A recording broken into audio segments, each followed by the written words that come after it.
मोहिनी की रसोई में आप सभी का एक बार फिर से स्वागत है। हम सभी लोग किचन में काम करते हैं, घर में भी करते हैं। अगर वही काम करने में थोड़ी टिप्स एंड ट्रिक्स हमें मिल जाए ना, तो वही काम काफ़ी जल्दी हो जाता है, पैसे खर्च भी नहीं होते और हमारा टाइम भी बच जाता है। तो ऐसे ही किचन टिप्स आज मैं कुछ आपके लिए लेकर आई हूँ। अगर वो टिप्स पसंद आए तो पता है आपको, लाइक शेयर सब्सक्राइब कमेंट करना बिल्कुल ना भूलना।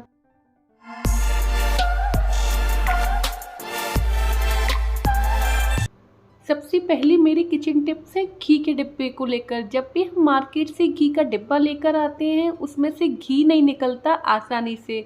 हम उसको गर्म भी नहीं कर सकते क्योंकि वो कागज़ का रहता है और अंदर प्लास्टिक रहती है। अगर गर्म करेंगे तो सारा घी हमारा गैस पर फैल जाएगा। इसको हम कैसे गर्म करें? अगर हमारे घर पर धूप आती तब तो आप आसानी से इस घी को निकाल सकते हैं। धूप नहीं आती उस केस में आपको क्या करना है, आपको कुछ इस तरह से डिब्बे को हटाना है। ये डिब्बा बहुत आसानी से उड़ जाएगा और यकीन मानिए, जिस थैली में ये घी होता है ना, वो थैली बहुत ही ज़्यादा मजबूत होती है, घी आसानी से नहीं फैलेगा। तो आपको बहुत ही केयरफुली से उस घी से ये कागज़ को अलग करना है। जैसे ही आप ये कागज़ अलग कर देंगे ना, आपका घी बहुत ही आसानी से निकल आएगा। मेरा सारा कागज़ अलग हो गया है। अब हम कुछ इस तरह से किसी डिब्बे में अपने घी को निकाल लेंगे। जब डिब्बे में घी आसानी से निकल आएगा ना, तब भी आप देखिए डिब्बे में बहुत सारा घी लग रहा है। तो उस केस में हमें क्या करना है, तली वाला भी हम कागज़ निकाल देंगे, बहुत आसानी से निकल जाएगा। पहले ये डिब्बा भरा था, उसके कारण से ये नहीं निकला था, पर आपका निकल आएगा। कैंची की सहायता से भी आप निकाल सकते हैं और देखिए आसानी से पॉलीथीन निकल आई है। घी वाली पॉलीथीन को आप 2 फोल्ड में फोल्ड कर लें, कुछ इस तरह से। फोल्ड करने के बाद जैसे ही आप उसको प्रेस करेंगे ना, तो जितना भी घी अंदर है वो सारा घी निकल आएगा। हर बार मैं घी निकालने के लिए बहुत परेशान होती थी, पर जब से मैंने ये आइडिया अपनाया है ना, मेरा घी बिल्कुल भी वेस्ट नहीं होता। फिर भी पॉलीथीन में घी लगा रह गया है, तो आप क्या कीजिए, कोई भी आप खाना बना रहे हो ना, तो उसके ऊपर आप इस पॉलीथीन को रख दें। 2 मिनट होंगे और आपका सारा घी निकल आएगा, बिल्कुल भी एक बूंद भी आपकी घी की बर्बाद नहीं होगी। और इस तरह से कोई प्लेट, ढक्कन या जिस घी के डिब्बे में आपने घी रखा है ना, उसी के ढक्कन में आप कुछ इस तरह से पॉलीथीन को उल्टा कर दें, सारा घी आपका निकल आएगा। जब भी हम मार्केट से नमकीन लेकर आते हैं ना, तो हम बिना देखे ही ऐसे ही हाथों से या कैंची की सहायता से फाड़ देते हैं। ऐसा नहीं करना है, आपको कुछ इस तरह से नमकीन की पॉलीथीन को फाड़ना है जहाँ पे कैंची का निशान लगा है। और आप देख सकते हैं इसमें ना एक जिप लॉक है। आपको नमकीन चाहिए उतनी यूज में लीजिए और जो जिप लॉक होता है ना, उसको आप इस तरह से चिपका दीजिए। ऐसा करने से आपका खाना भी वेस्ट नहीं होता है और आपकी चीज़ें टाइम पर मिल जाएंगी, जगह पर रहेंगी और आपका पैसा भी बहुत बचेगा, क्योंकि ये खाना आपका बर्बाद नहीं होगा। तो ये टिप आपको कैसी लगी, घी वाली टिप कैसी लगी, कमेंट करके ज़रूर बताइएगा। आपने अभी तक मेरे चैनल को सब्सक्राइब नहीं किया है तो प्लीज़ डू सब्सक्राइब, वो भी बिल्कुल फ्री में। अगली टिप है मेरी हरी सब्जियों को लेकर। हम जब भी घर में हरी सब्जियां लेकर आते हैं तो उनको काटने का सबसे बड़ा झंझट होता है।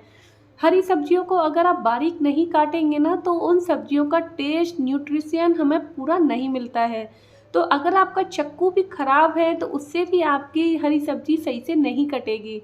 हरी सब्जी काटने के लिए आपको सिर्फ एक टिप फॉलो करनी है। आप चाहे मेथी काटें, धनिया काटें, पालक काटें या मेथी काटें, आपको क्या करना है, इस हरी सब्जी को कुछ इस तरह से दोनों हाथों में इकट्ठा करना है और बीच में से इस तरह से तोड़ देंगे। ऐसे तोड़ने से हरी सब्जी आपकी बहुत ही बारीक कटती है और खाने में उसका स्वाद बहुत ही अच्छा आता है। तो कुछ इस तरह से आप हरी सब्जी के ऊपर वाला पार्ट थोड़ा सा हटा दें और फिर आपकी बारीक बारीक काट लें। आप अपने चक्कू पर भी ध्यान दे सकते हैं। अगर आपका चक्कू ज़्यादा नुकीला है तो आपको चोट लग सकती है, और अगर आपका चक्कू नुकीला नहीं है तब भी आपकी हरी सब्जी बारीक नहीं कटेगी। तो ये छोटी छोटी स्टेप्स होती हैं आपके काम को आसान और इजी करने के लिए। अगर आपकी हरी सब्जी बारीक नहीं कटती है तो आप इन टिप्स को फॉलो कर सकती हैं, आपको रिजल्ट बहुत अच्छा मिलेगा। हरी सब्जी काटने के लिए मैं कुछ इस तरह से चाकू का ही यूज करती हूँ और आप देख सकते हैं मेथी मेरी कितनी ज़्यादा बारीक कटी है।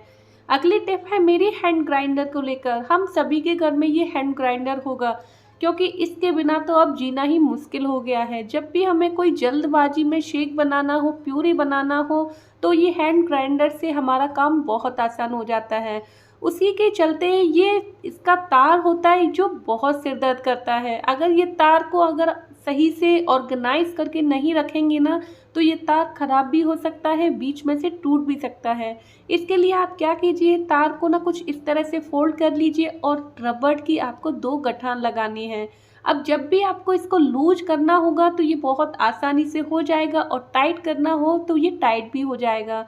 इस तरह से ग्राइंडर रखने से आपकी जगह भी काफ़ी बचेगी, टाइम भी बचेगा, और अगर ये ख़राब हो रहा होगा ना तो वो ख़राब भी नहीं होगा। अगली टिप है मेरी रीयूज ऑयल को लेकर। हम जब भी घर में भजिया बनाते हैं, पकौड़े बनाते हैं या पापड़ तलते हैं, तो हमारा ऑयल कुछ इस तरह से हो जाता है, काला हो जाएगा और उसके अंदर खाने के कुछ कण रह जाते हैं।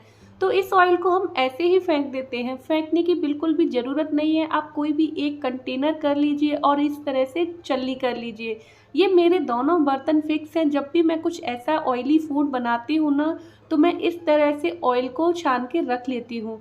इस ऑयल से मैं सब्जियों को छौंक देती हूँ, अच्छा टेस्ट आता है। बस इसको दोबारा से तेज गरम नहीं करती हूँ, कि तेज गरम करने से ऑयल के सारे न्यूट्रिशन नष्ट हो जाते हैं। आपको मेरी ये छोटी छोटी किचन टिप्स कैसी लगती है, कमेंट करके मुझे ज़रूर बताइएगा। जब भी हम घर में सब्जी का आटा लगाते हैं, कुछ इस तरह से पालक, मेथी या हरे धनिए की हम जब भी रोटी बनाते हैं, तो आटा हमारा गीला हो जाता है, या फिर इस आटे को अगर हम 15 मिनट के लिए भी छोड़ देना तो ये आटा बहुत गीला हो जाता है। और रोटी भी हमें बनानी है, तो हम क्या करें इस आटा को, जिससे हमारा आटा ये गीला ना हो। आपको बस एक छोटी सी टिप ट्राई करनी है, आटे को लगाकर कांच के कंटेनर में इस तरह से फ्रिज में रख देना है। फ्रिज में रखने के बाद ये आटा बिल्कुल भी गीला नहीं होगा, और जब भी आप रोटी पराठे बनाएंगे बहुत ही अच्छे बनेंगे। अगर आपको मेरी ये वीडियो पसंद आई हो या फिर थोड़ी सी भी हेल्पफुल लगी हो, तो वीडियो को लाइक, चैनल को सब्सक्राइब करना बिल्कुल ना भूलना। मिलते हैं हम अगली वीडियो में, तब तक के लिए बाय बाय।